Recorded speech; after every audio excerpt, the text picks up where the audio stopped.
This is Pastor Ray here, and welcome to THC's Wednesday Word. Hopefully you've all had a great week so far, and I'm excited about what's going to happen tonight. Listen, just a couple of quick reminders. Early voting has started on yesterday, so I need all of you all to get out there and go vote. Be a part of the process, be a part of the solution, and make your voices heard.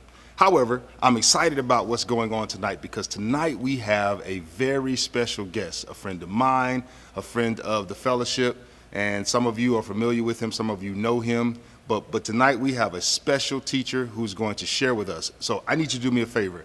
Get your Bibles, get your notepads, get any of your other study material because I promise you, you're going to be blessed with the Word of God tonight. So listen. I'm going to introduce to some and present to others our very own friend, Pastor Rob Carmack, pastor of the Collective Church, Roanoke. Hey everybody, my name is Rob. I'm the senior pastor at Collective Church in Roanoke, and I'm just grateful to be here. I'm used to saying, usually when I start something like this, the first thing I say is, it's great to see everybody. That wouldn't make any sense in 2020, but it's good to be somewhere. It's good to see Pastor Ray. So I want to thank Pastor Ray for inviting me to come and be a part of this tonight and next week, hoping that everything that I say tonight is okay and I don't get canceled next week. So we'll see how that goes. But yeah, I just want to again say thanks to Pastor Ray and to Lady Tony, to everybody here on the leadership team at Trinity Harvest. It's always such a pleasure to be here in any capacity, and I'm honored and humbled that y'all would entrust me with this time. So I'm told that y'all have been going through the book of Matthew chapter by chapter, not unlike how I guess y'all have done other books. Or I've been here for some of the book studies, and I was here, I guess it was about a year ago, and we were doing, what was it, Galatians? Philippians? Colossians? Thessalonians? Second Thessalonians? I don't remember. Anyway, I was here like Second Corinthians. It was Second Corinthians, wasn't it? I'm getting nothing. I don't know. First Corinthians. Okay, it was First Corinthians. I pointed up because it was too low. All right. Anyway, this is going great so far. I don't know if you can tell, but it's going great. Anyway, so Pastor Ray asked me to come and tonight to teach on Matthew 24, and then next week. Oh, right there. And then next week. To talk about Matthew 25. So here's the thing about that. Matthew 24 is nuts. It's crazy, and it's very long, and it's very dense. So here's what we're going to do. We're going to look at the first 35 verses of Matthew 24 tonight, and then next week we're going to pick up where we left off and let that run us through Matthew 25, because at the verse 35, 36 mark in Matthew, in Matthew 24, it kind of seamlessly connects a little bit better to chapter 25. I hope that makes more sense to you than it did to me just now when I said it. So that's what we're going to do. So the plan tonight is to look at Matthew 24, verses 1 through 35. And we're going to do that. But first, we actually have to go back a little bit and start by looking at Matthew 23. Because I guess we're a little bit ahead. I'm told that y'all haven't quite gotten to Matthew 23 yet. So I'll just do a quick summary of Matthew 23 just so we can sort of know. Because Matthew 24 is so weird that if you just look at it just as a thing by itself, just like in a vacuum, it seems truly bizarre. So to look at it through the lens of what comes right before it can be pretty helpful, because originally these texts weren't like separated by chapters and verses and subheadings and all these kinds of things, because in the original text it was just one long document. And so later on people started adding subheadings and chapters and verse numbers so it'd be easier for us to sort of navigate our way through it. So it's really helpful anytime you encounter something that's just weird or seems to not make a lot of sense just at face value. A lot of times what will help is to just sort of back up a little bit and look at the previous, 10, 20 verses that came before it, just to sort of ask, okay, is this part of a larger conversation that we're not seeing just by dropping in at the beginning of this particular chapter? So that's what we're going to do. So Matthew 23, which is not what we're actually here to talk about. We're here to talk about Matthew 24, but we have to talk about Matthew 23 before we can talk about Matthew 24. We have so much ground to cover. It's a little bit crazy. So in Matthew 23, the whole thing begins with harsh words against a group of people or groups of people that Jesus refers to as hypocrites or the religious leaders. So there are a lot of really strong words, harsh words being said by Jesus to religious leaders at the beginning of Matthew 23. And then after he sort of does that, he goes into a more specific, I guess more organized thought type of situation, where he goes into what is often referred to as the Seven Woes, in which continues his pointed critique at religious leaders and people who are in power. So what we're going to do, as sort of like the prologue for Matthew 24, is we're going to look at the last 10 verses, or last 11 verses of Matthew 23. So let's just sort of see where Jesus is when we enter into this conversation. So in Matthew 23, beginning in verse 29, I'm using the New International Version, by the way. It says, this is Jesus speaking. He says, "Woe to you, teachers of the law and Pharisees, you hypocrites! You build tombs for the prophets and decorate the graves of the righteous. And you say, if we had lived in the days of our ancestors, we would not have taken part with them in the shedding of blood of the prophets. So you testify against yourselves that you are the descendants of those who murdered the prophets. Go ahead then and complete what your ancestors started." And so basically what he's saying here is he's saying, look, it's easy now that Isaiah and Jeremiah and the prophets of old have all died, it's easy for us to sit back and talk about how much we would have listened to them if we'd been alive at the time, as opposed to the people who actually were alive at the time, who were in power, who tried to kill most people, like Jeremiah and Isaiah. And so the prophets were not known for having like really long, healthy, relaxing lives, because the role of the prophet is to speak truth to power, and is to go into certain situations and to basically critique certain systems that are harmful to people.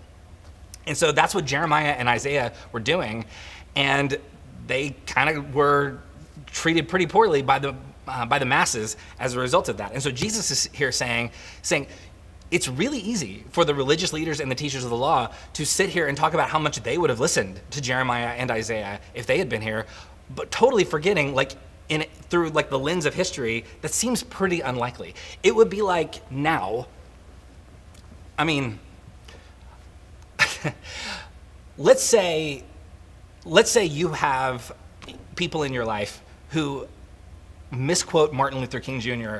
regularly, or miscontextualize Martin Luther King Jr. regularly. And all of a sudden, everybody has a quote from Martin Luther King Jr. that works perfectly great in these small little bite-sized chunks. But what we often miss is during his lifetime, he was not a super popular guy. Somebody actually murdered him. There was lots of violence that was being done because people were reacting so strongly against what he's saying. And so now you have the descendants of the people who are reacting negatively saying, well, if we would have been there, we would have listened. We'll put a quote on our Facebook wall every January, and that'll make everything fine. And so it's really easy for us to put ourselves on the right side of history when we don't actually have to do anything with it. So that's sort of what Jesus is getting here when he talks about how, you love to celebrate the graves of the prophets because you don't actually have to be held to the standards that the prophets were holding people to. And so Jesus is calling out these religious leaders and saying, who are you fooling? If you had been here when the prophets were here, you would have been right alongside everybody else who was trying to throw them off of cliffs. So already really, really sharp words, and it does not get easier. So if you're listening to Jesus at this time, this is the next thing he says. He says, "You snakes, you brood of vipers." So he's not soft pedaling this. He's not pulling his punches. He's going straight for the jugular. He says, "You snakes, you brood of vipers, how will you escape being condemned to hell? Therefore, I am sending you prophets and sages and teachers. Some of them you will kill and crucify." By the way, Jesus could just as easily be talking about himself here, because that is what happens to him. "Some of them you will kill and crucify. Others you will flog in your synagogues and pursue from town to town. So upon you will come all the righteous blood that has been shed on earth, from the blood of righteous Abel to the blood of Zechariah, son of Berechiah, whom you murdered between the temple and the altar. Truly I tell you, all of this will come on this generation." In other words, you're telling me you feel like you would have been here listening to Jeremiah if he were alive? Look at all the prophets you actually have tried to kill in your own lifetime. Who are you kidding? And so, and then verse 37 says, "Jerusalem, Jerusalem, you who kill the prophets and stone those who sent to you. How often have I longed to gather your children together, as a hen gathers her chicks under her wing, and you were not willing? Look, your house is left to you desolate. For I tell you, you will not see me again until I say, blessed is he who comes in the name of the Lord." So, what's going on? what's happening here towards the end of Matthew 23, Jesus, again, he's coming to the end of what this section called the Seven Woes. And all of his most harsh critiques are always reserved for people who have a lot of religious influence or people who have a lot of political or social power. And so he comes like straight out of the gate, and he has lots of very, very harsh things to say to this group of people who are in power. There are people, specifically people who are abusing their power. They're hurting people. They're getting richer by hurting people, and they're rigging the system in their favor. And they're using all this religious language, all these what look like pious structures to legitimize all of it. And Jesus is sick of it. He's having none of it. So Jesus comes out swinging and saying, listen, you are abusing this thing that was meant to be a gift to the world. This thing that was meant, this structure, these teachings, these things that were meant to be a method of helping us understand what it means to be followers of the way of Jesus in the world, to bring more good into the world. And he's saying, not only are you not doing that, you're actually hurting people. And you're hurting people so that you can get richer or so that you can have more power. Really confrontational language he brings into this.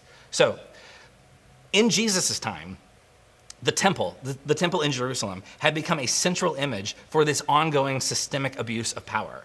And the temple was originally meant to be a reminder. When the temple was originally constructed, the idea was this temple will be a place where we go to remind ourselves of our story. We will go to remind ourselves of God's love and God's faithfulness and justice and concern for the marginalized.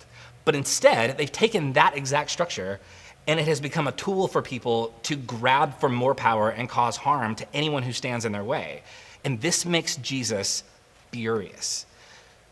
So there's a lot we can connect into the world that we live in right now, right? Because in the United States, there's been a constant wave of people who have become progressively more and more disillusioned with systems of faith. In fact, there's lots of surveys over the past 10 years or so that have shown that the most rapidly growing group of people, the most in terms of religious demographics, that the single largest growing group of people in America are people who now currently identify themselves as non-religious or non-affiliated. So they call them the nuns or the nons. And the idea here, what you have is you have people who are saying, we grew up in a system that taught us things like faith and love and all the things that are associated with what we tend to think of when we think of Sunday mornings in the Bible and the teachings of Jesus. And this same group of people are saying, yeah, we grew up with all of that, but as it turns out, what we're finding is that the people who taught us that were actually way more interested in power and way more interested in getting rich off of the labor or the goodwill of other people. And so there's been this constant wave of people becoming disillusioned with systems of faith that they grew up in. And they're not saying they don't believe in God anymore. What they're saying is that the systems are failing and that they don't want to be a part of it. They say that they can't stand the abuse of power and the hypocrisy. And I would argue, and I mean, it's hard to hear as someone who's a pastor of a church, but quite frankly, I would argue that Matthew 23 is Jesus' way of saying, yeah, I can't stand that either. That makes me just as upset as it makes you. I think this validates sort of that feeling. If you've ever had this feeling of why does it feel like the religious structures and the leaders who should be leading the charge in what it means to follow Jesus in the world, why does it seem like this is the group of people who continually just isn't doing their part? And so, I think this is Jesus saying, yeah, I don't like that any more than you do. So, why this is important, the question becomes then, why is this important before we get into Matthew 24? Because all of this is just prologue. We haven't even gotten to the thing we're actually here to talk about. Why is this important before we get to Matthew 24? Because Jesus is following a train of thought. He's creating sort of like this motion, this movement of, okay, we need to first begin by calling out all the systemic abuses of power. And we're going to talk about how you have this group of people who are hiding behind their religious language in order to kind of give themselves a pass for doing harmful things to other people.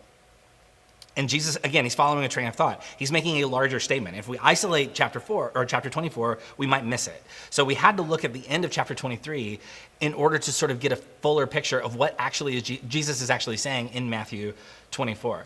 I'm just realizing I'm talking really, really fast. And I do that when I'm nervous and when I have a lot of things to talk about. And one of the things that usually like kind of keeps me from just like spinning right off the planet is when I'm in a room full of people and I can like make eye contact and kind of know like, okay, I need to slow it down. That wasn't as funny as I thought it was or whatever. And I'm realizing now I have none of those cues. So if I'm talking too fast, I'm really sorry. And I will try and keep that under control as best I can. Anyway, we just now got through the intro. So here's where it gets weird. So we already looked at all the seven woes and what Jesus is sort of like ramping up into. So now in Matthew 24, we begin an interaction that Jesus has with his followers. So in Matthew 24, beginning in verse 1, it says, Jesus left the temple and was walking away when his disciples came up to him to call his attention to its buildings.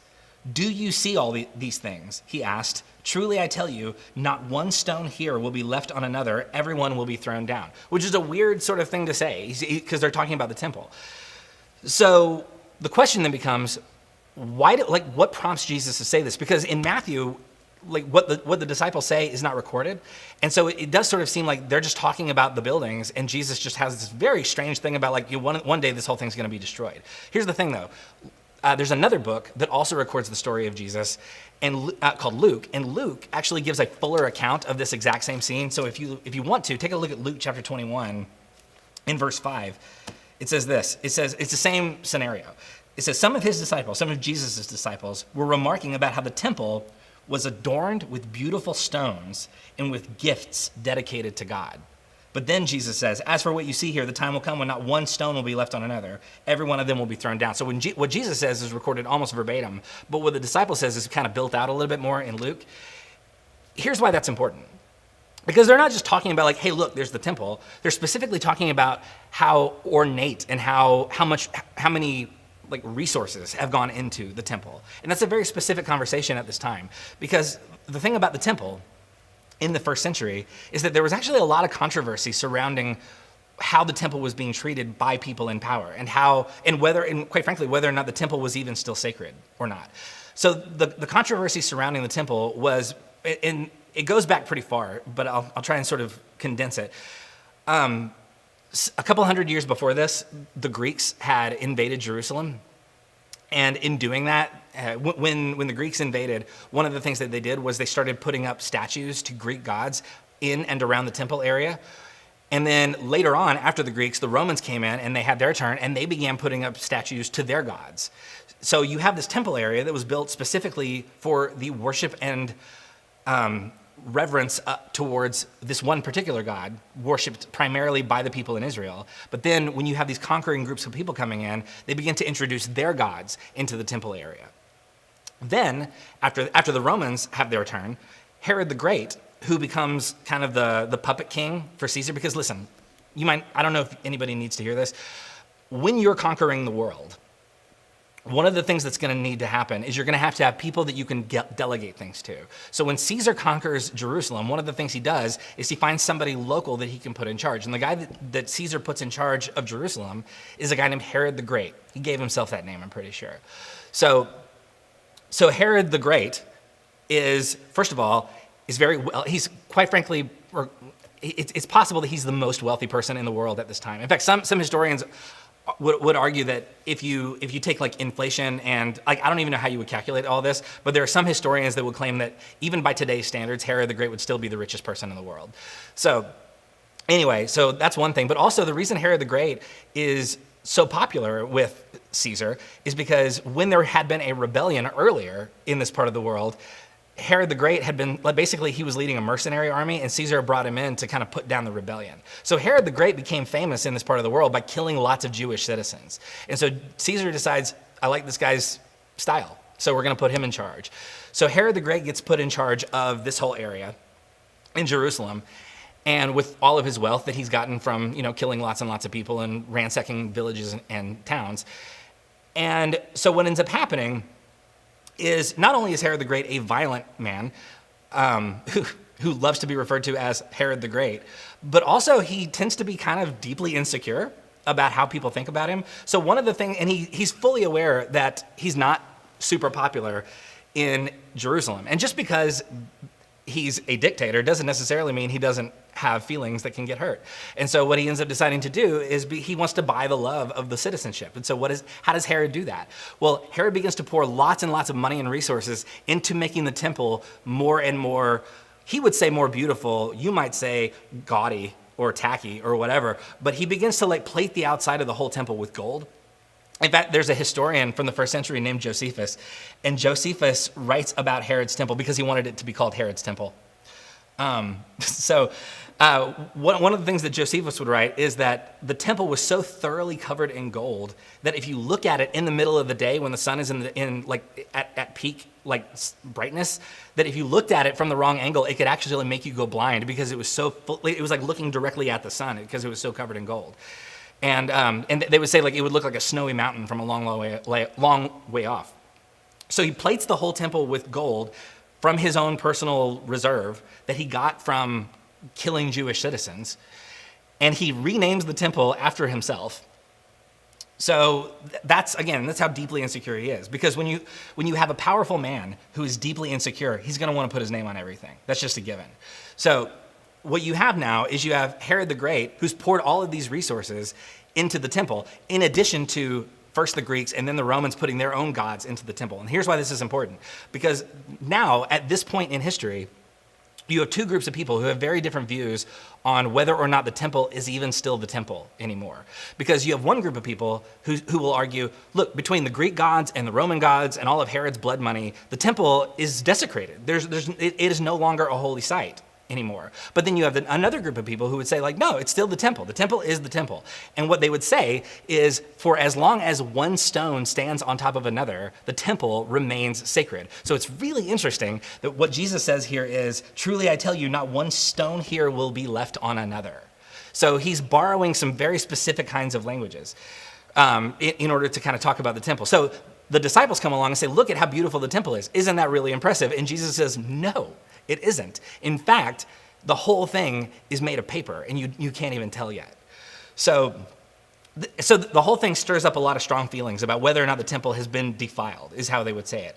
And so you got these various perspectives on both sides. One group believes that the temple is fully defiled, while another group of people say, no, the temple can't be defiled. As long as the temple is there, as long as there is one stone standing on top of another, the temple is the temple. The temple remains a sacred space. So about 40 years after Jesus says all this, in the year 70 CE, or 70 AD 70, the Roman general Titus, who will later become the emperor, the Roman general Titus will go into Jerusalem and destroy not just the city, but very specifically the temple, because a rebellion has broken out. And one of the things that the Roman emperors are not interested in is continuing to have to deal with rebellions. So they send in Titus, and they basically tell Titus, do whatever you can to make sure no one ever rebels ever again. So the Roman general Titus goes into Jerusalem in order to stop this rebellion.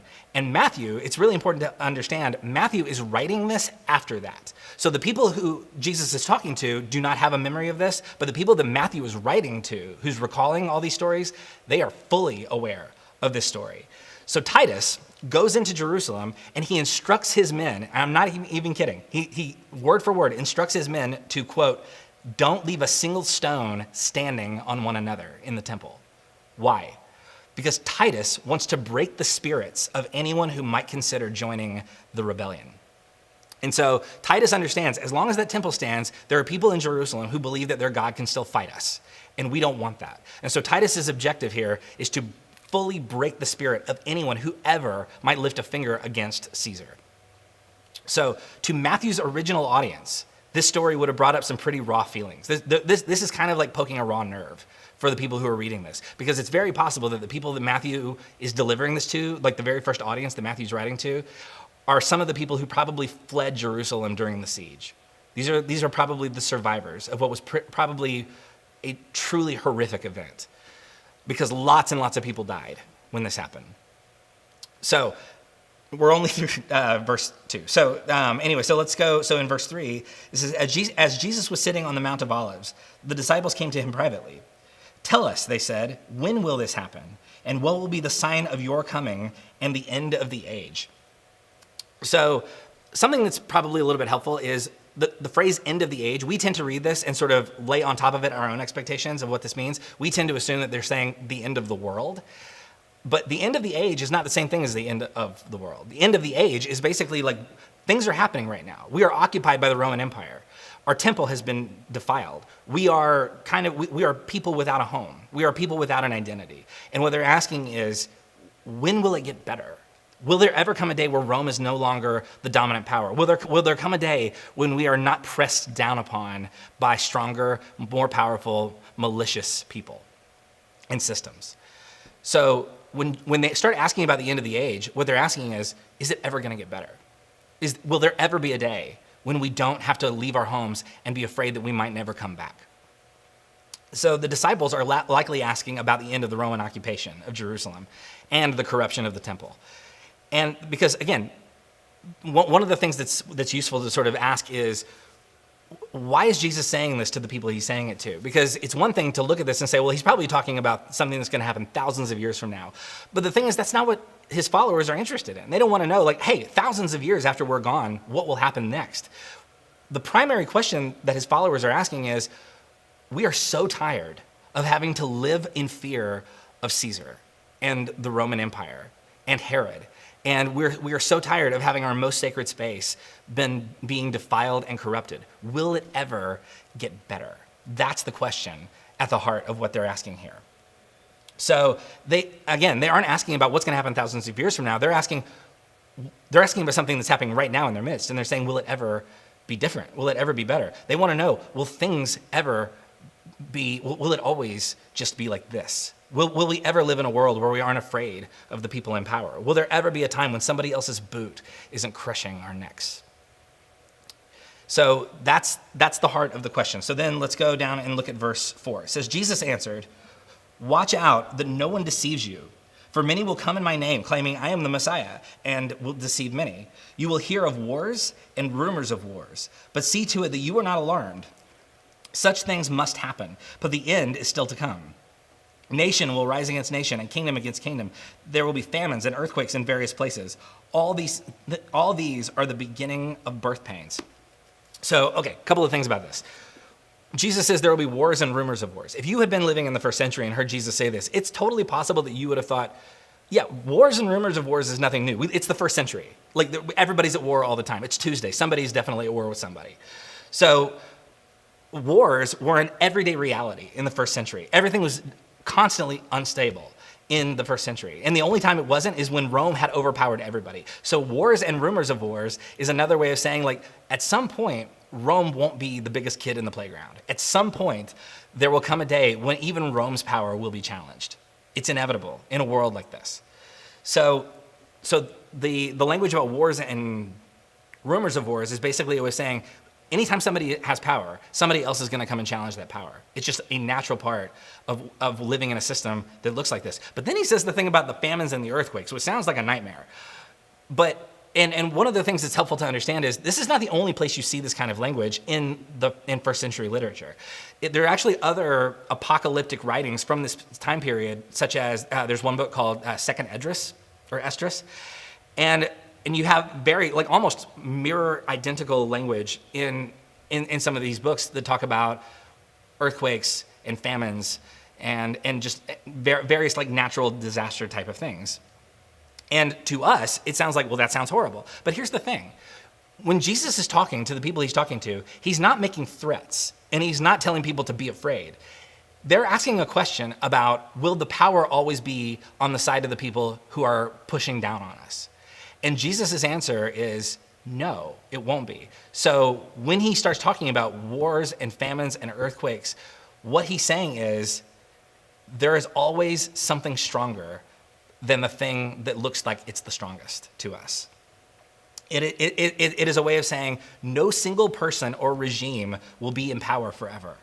Power structures and empires are a lot more fragile than we think. And just because Caesar can't be put down by a single army doesn't mean that an earthquake or a famine or a volcano can't come and make Caesar look very small very quickly.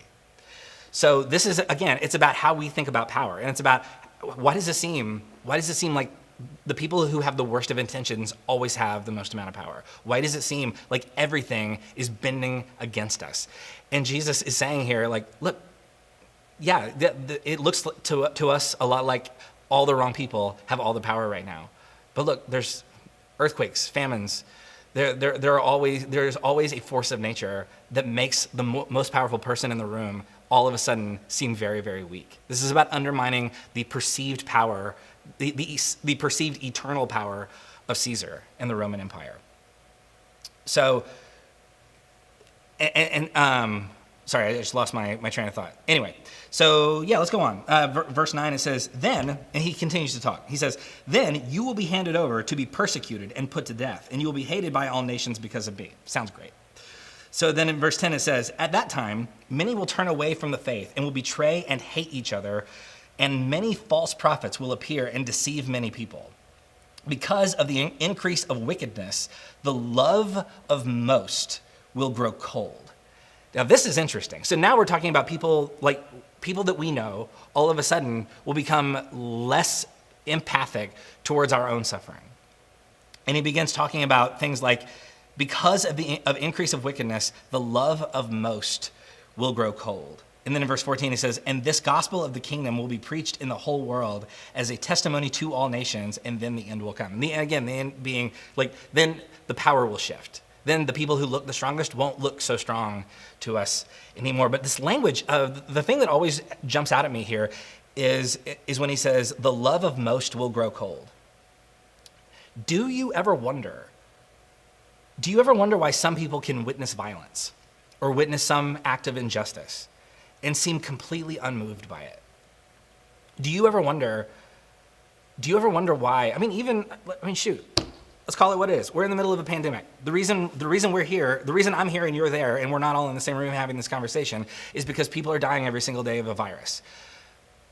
Do you ever wonder why there are people who are in power who, no matter how high the death count gets, they don't seem to feel that sad about it? You know what I mean? Like, do you ever wonder, how is it possible that more than 210,000 people have died from this, and that the people who should be deeply concerned about this don't seem to be? Yeah, like apparently this is nothing new. Apparently when the whole goal is to gain and maintain power, empathy becomes one of the first things to go. It says, the love of most will grow cold. We will become less concerned with the suffering of one another.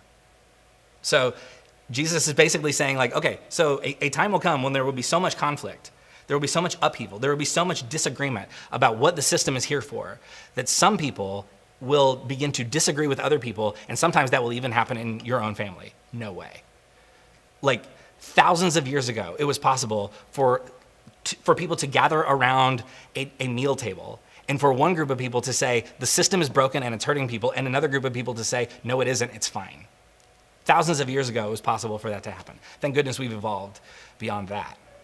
So this is what we have. This is what Jesus is getting at. He's saying, like, look, this is what happens when the system begins to bend against people. All of a sudden, these, like, empathy and our ability to connect with one another and our ability to serve and to help one another, that gets a little bit frail because everybody becomes concerned with their own well-being and not the well-being of one another. So, and again, this isn't just about something that Jesus expects to happen in 1,000 years. Jesus is describing things that are already happening. He's looking around and he's saying, look at what we're seeing. He's talking about the inevitability of people's reactions to violence and injustice and the leveraging of power over other people. So then, how are we doing? Oh man. Okay, so in verse 15, it says, Jesus continues, he says, so when you see standing in the holy place, the abomination that causes desolation, which is a weird, that would be a good name for like a punk band, I guess, the abomination that causes desolation. He says, so when you see standing in the holy place, the abomination that causes desolation, spoken of throughout the prophet Daniel, which he's quoting an ancient Jewish prophet, spoken of throughout the prophet Daniel, let the reader understand. Then let those who are in Judea flee to the mountains. So when he says the abomination that causes desolation, again, this to us sounds like a weird collection of words, but Jesus is actually he's quoting the book of Daniel. 3 times in the book of Daniel, this ancient Hebrew prophet. He is likely referring to something that the Greek king Antiochus IV did around the year 168 BC. And we referred to it a second ago, which was when the Greeks conquered Jerusalem, one of the first things he does is he goes in, Antiochus IV, he goes into the temple area and builds a giant monument to the Greek god Zeus, which caused lots of faithful Jewish citizens to renounce the temple entirely. And so this caused a massive rebellion called the Maccabean Revolt. And so in the book of First Maccabees that highlights this rebellion, the writer says, and this is a quote, he says, "They set up the abomination of desolation upon the altar." So when Jesus refers to this, he's talking about all the different ways that the temple has become a commercial enterprise for people in power. And so the whole Herod situation, just to everybody within earshot of Jesus, the whole Herod plating the whole thing with gold, it just feels like history repeating itself. It's like, oh yeah, we've been doing this for hundreds of years. Ever since Antiochus, we've been dealing with some strong man, power hungry guy coming in here and setting up shop in our temple and making it less sacred and less holy. And so when Jesus uses this phrase, everybody knows exactly what he's talking about. Everybody within earshot of him knows exactly what he's saying. So if we go back to the beginning of this, the disciples come along and they say, look at the temple. Look how ornate and beautiful it is.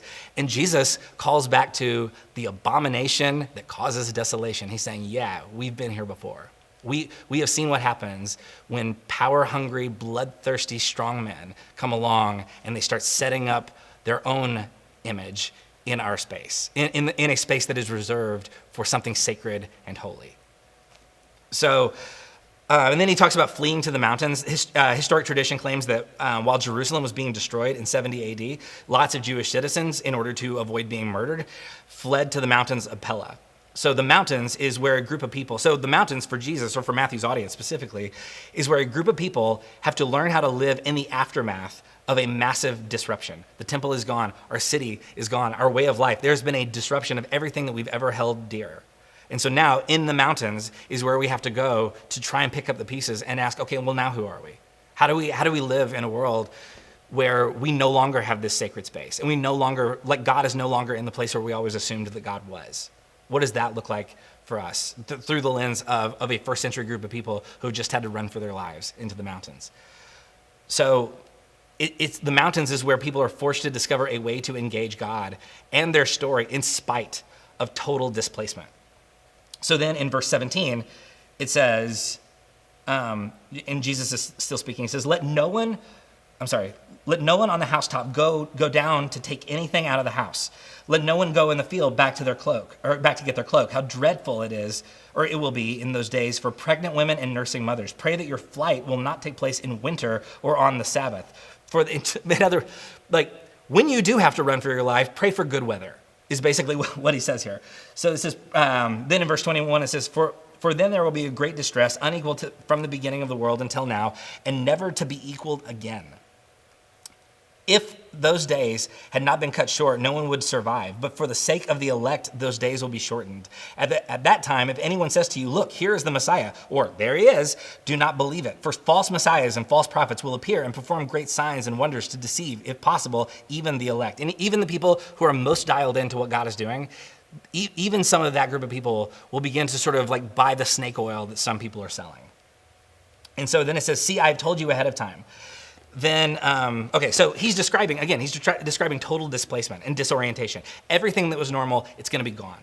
And they're going to have to relearn their everyday lives in the midst of a new reality, which again, Jesus, in the time that Jesus is speaking, these kinds of things haven't happened yet. But in the time that Matthew is writing, they have.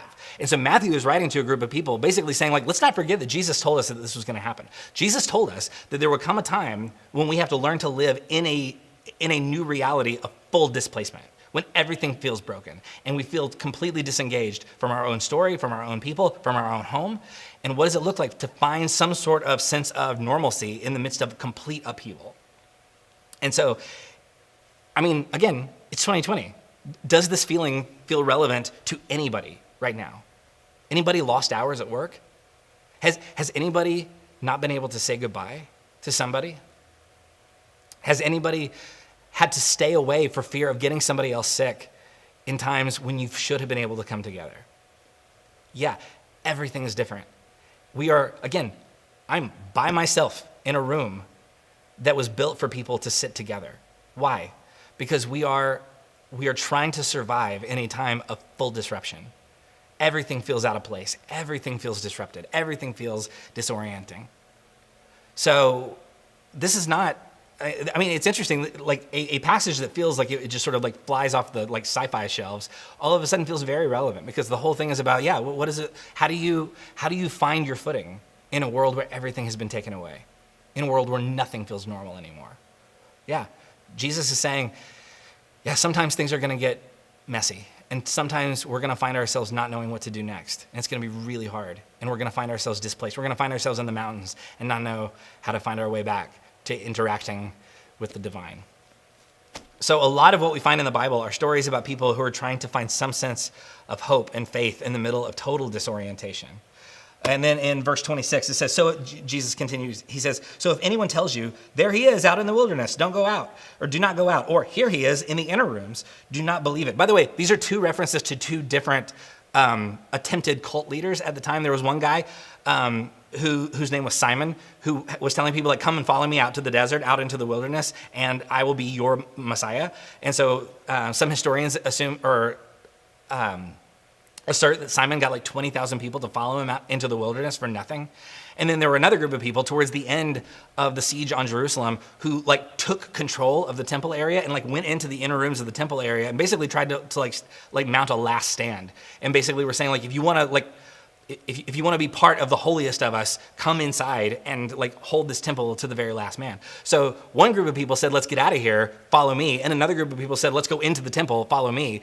And both of them ended up it didn't go so great for either group of people. And so it's interesting here that Jesus says, some people are going to tell you, like, follow me out to the desert. And some people are going to say, follow me into the inner rooms, and don't go with either of them. It's a bad idea.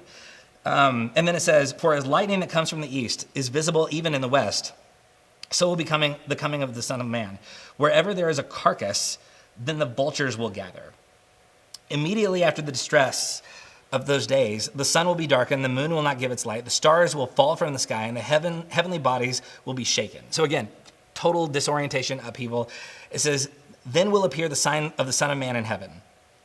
And then all the people of the earth will mourn when they see the Son of Man coming in the clouds of heaven with power and great glory. So here in this situation, again, it's not just what he's saying will happen, it's the words he uses to describe it. How does he describe himself? He talks about power. In this situation, who has all the power? Caesar, Herod. And now he's saying the power is shifting.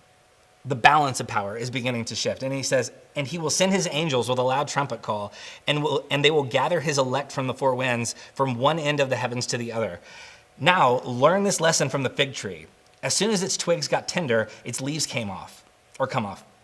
You know that summer is near. Even so, when you see all these things, you know that it is near, right at the door. Truly, I tell you, this generation will certainly not pass away until all these things have happened. Heaven and earth will pass away, but my words will never pass away. So we're going to stop there for now, just because, again, we're only halfway through the chapter, and believe it or not, it gets way more crazy after this. So like it's just too much to try and swallow all at once. So next week we're going to follow that up. So then the question kind of becomes, what is Jesus trying to say? In what way is this good news to the people that Jesus is listening to? Maybe Jesus is saying something that we tend to miss. I would argue that Jesus is saying we are reaching a breaking point here. Things are reaching a fever pitch, and we don't know how much longer we can hold this. Things are about to change. The system of abuse and corruption cannot go on forever. And when things finally do change, it will be deeply disorienting and scary. But history is going somewhere. And we are moving towards a grace-fueled, justice-oriented mode of existence. Jesus is saying these forces that feel overwhelmingly powerful and broken and toxic, they can't last forever. And we have to maintain some sense of hope that it won't always be this way. So again, we're going to stop here and we're going to pick up next week, because this next section of Matthew 24 pairs really well actually with Matthew 25. And I think it would help us to sort of look at it all together. But for now, the question I hope maybe we can kind of leave this with is, what are we supposed to gather from Jesus' words here? So for those of us who have access to power or who benefit from a system that harms other people, Jesus has some very strong words of critique. He's frustrated, he's angry.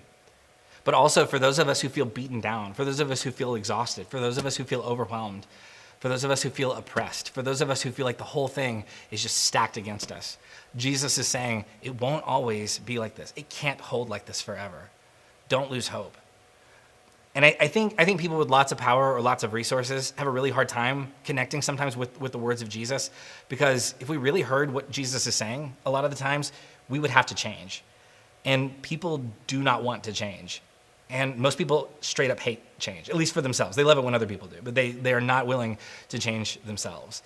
And so I think a lot of times for those of us who are used to sort of having a certain amount of power or privilege or agency, these words of Jesus is hard for us to connect with, because this is calling out those of us who have power and saying, like, are you really using that power in a way that brings life, or are you just sort of kind of helping the system bend against people who need some sense of hope?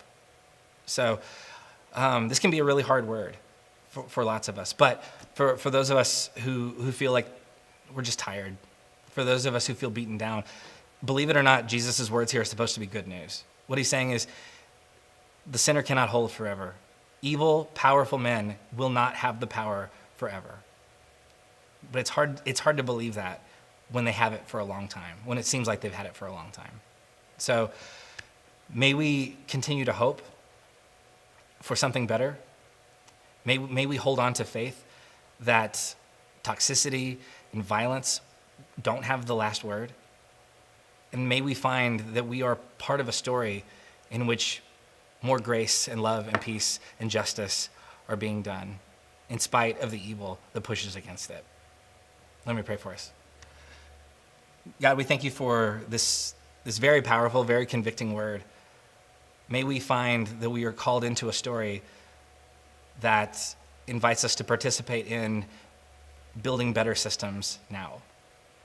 May we repent of all the ways that we have benefited from the pain and the loss of others. And for those of us who are just exhausted, for those of us who feel completely drained and wrung out, may we continue to hear your words as you remind us that the darkness and the evil do not have the final word. In the name of Jesus, we pray. Amen. All right. I think I've got time for one question before I've got to go. I thought that would only take 30 minutes. I was wrong. So sorry about that. But I think I've got time for like one or two if we want to do. I'm by myself, so I don't know. I'm looking around. Hey, there's Pastor Ray. So, yeah. How's everybody doing? Okay, so I'm riffing. So yeah, it's weird stuff. So Jesus here is talking about people who like would use like a religious structure to abuse power. So like imagine. I mean, I realize this is hard to imagine in the year 2020. Like it's impossible to imagine that someone with power might like try and clear a street of peaceful protesters by shooting like rubber bullets and tear gas in order to like maintain a photo op in front of a church that he's never visited. That seems like something that wouldn't happen now.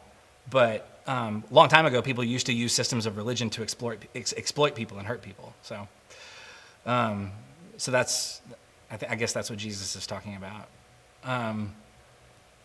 So, does anybody have any questions?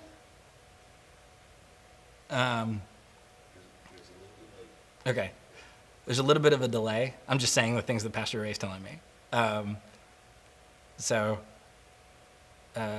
Tell them about your podcast. Oh, yeah. I probably wasn't supposed to read that out loud. Yeah, so if you want to hear more stuff from Collective Church, if this didn't turn you off entirely, we collectivechurch.net. That's where you can find my sermons almost every week. I'm currently off the rotation for a couple of weeks there, but you can still find some good stuff. And actually, maybe that's a selling point. Like, I'm not even going to be there for the next 4 or 5 weeks. So, but yeah, we just got done doing like a 23-part series on Genesis. That was fun. So you can find our podcast. There's like a bunch of Collective churches. We're the one in Roanoke, Texas, not Roanoke, Virginia. There's a Collective church in Roanoke, Virginia. I get their mail sometimes. And so, so don't go to that one.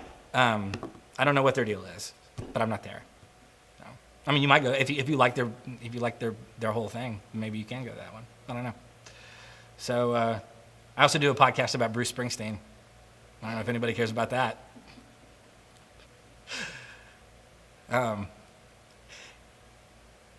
So no questions. Either that was explained perfectly, or you're just like, please stop talking. We have no questions, but it's because we don't want to know more things. We are all full up on information.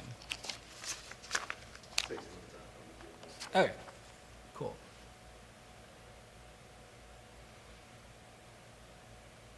Can you teach the next chapter right now? I cannot. I promised my wife I would be home in time for her to make it to something that she has to get to. And our kids are in bed, or they will be soon, God willing, hopefully. If the powers are not against us. Thank you for asking, though. The next chapter is going to take so much longer. There's so much. Say what? Oh, okay, cool. Well, thanks so much for everybody for listening. I assume you're out there. I actually have no, it was explained perfectly. I'm not supposed to keep reading the prompts, am I? Sorry.